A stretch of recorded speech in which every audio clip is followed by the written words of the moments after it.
Nutrition tip for the week is going to be on food prep, meal prep.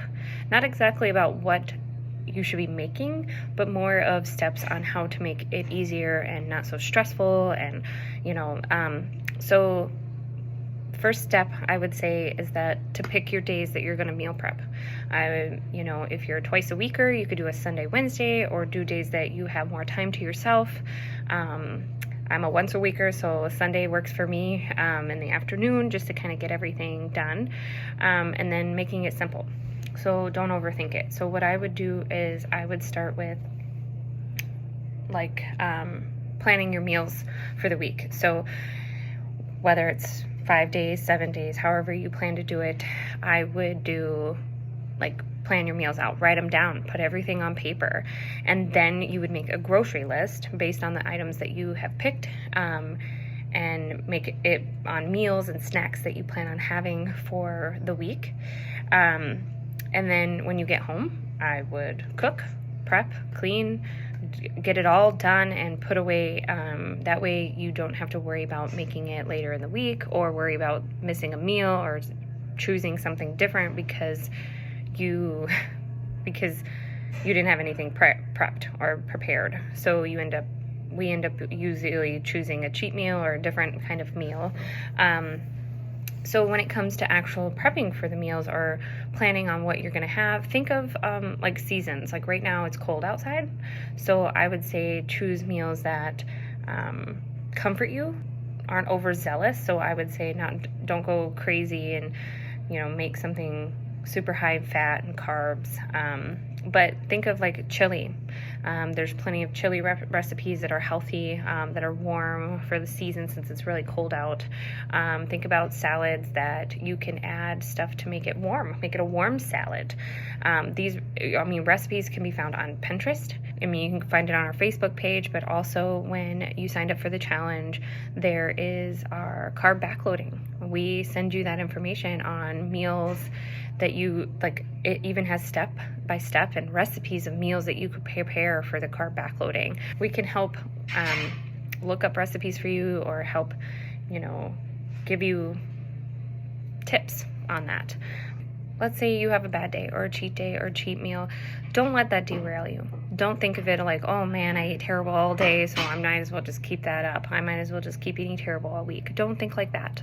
I would say don't think like that, but try to reroute your brain that, gosh, I've had a bad day, but you know what? Today's going to be better. Today I'm going to stay on track. Today I'm going to do what I need to do to eat healthy, get the nutrition that I need, and work out. We do have a Fit Club recipe Facebook page. So if you find a great recipe, healthy, great, tastes great, easy, simple, or even if it's complicated, please share it. There's other people who are looking to try other things that are new. We are trying to try things that are new, and we would be happy to, have you share that with other people who might be struggling with food prep or meal prep. Anyways, that's all I got for you. If you have any questions, please reach out to us, and we'd be happy to help you. All right. Hey everybody, Coach Nate talking about the conventional deadlift. So this is going to be a total body exercise. So when we get set up on the bar, we're going to come underneath it. We want the bar right over our shoelaces. We want our feet hip width apart. We want to come down to it. We want chest out, proud chest. We're going to pick that bar up just outside our legs. Squeeze our armpits, so squeeze the orange so we get our lats engaged. Then we're going to want to pull the tension out of the bars. So don't break the weights off the ground yet. Just pulling so we get some tension through our whole body. And then when we're ready to lift, we're pushing the ground away. Nice tight core, squeezing our glutes at the bottom, and then keeping that bar riding our legs the whole way through.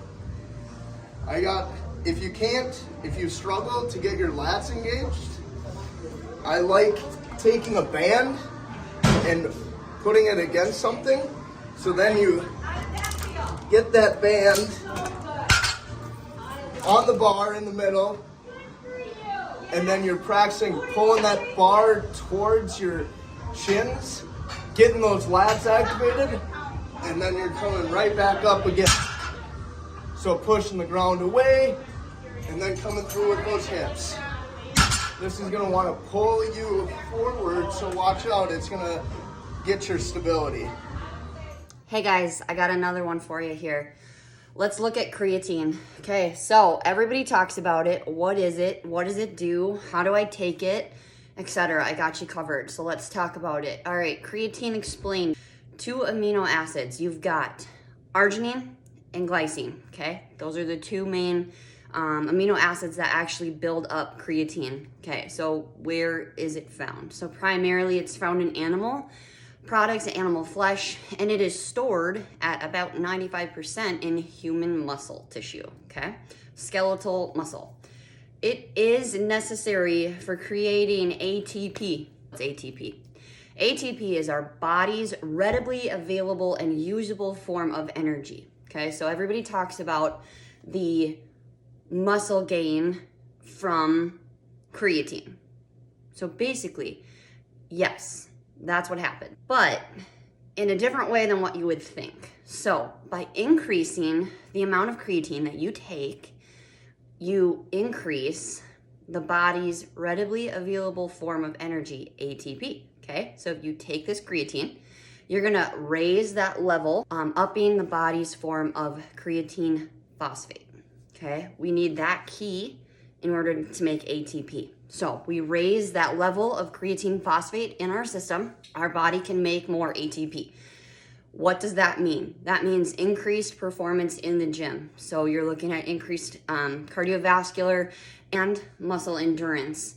So you can lift and go in the gym stronger and usually longer than what you could without supplementing with creatine. Let's take a peek at where you can get it again. Okay, so you can get it from animal products. It's mostly beef, seafood, poultry. You're looking at about 1.4 to 2.3 grams per pound of meat. Okay, so chances are not a huge amount is gonna come from that diet. Yes, it does come from that diet, but supplementing with something like a powdered form of creatine monohydrate. Remember, creatine monohydrate, that's the best one. That is gonna increase those levels of free creatine and creatine phosphate in your system, allowing you to have that increased athletic performance. It is one of the most studied and one of the most effective supplements on the market. A lot of people come up to me and say, but is it safe? The long and short of it, it's safe, okay? We do have a couple factors, like anything, that we want to take a peek at when we're taking creatine monohydrate. We want to take a look at our hydration. Hydration is going to be huge with this, okay? You're not going to want to be dehydrated while you take creatine monohydrate. So up our water when we take it, and also make sure your nutrition is dialed in, okay? So if we're not on point on that nutrition, adding more supplements, adding more things in, if our nutrition isn't really dialed in, it's not gonna have a lot of benefit, all right? So there's a couple studies I will toss up on the screen that you can actually see. General, athletic, and clinical populations have all benefited from creatine. Advocare has a really good one, Mass Impact. I use the brand Raw. Creatine monohydrate, that's what you're looking for. A lot of them on the market right now are micronized creatine monohydrate. Stick to the tried and true, pure creatine monohydrate, okay? So the number one reported side effect of taking creatine is a little bit of cramping, muscle cramps, and dehydration, okay? They go hand in hand.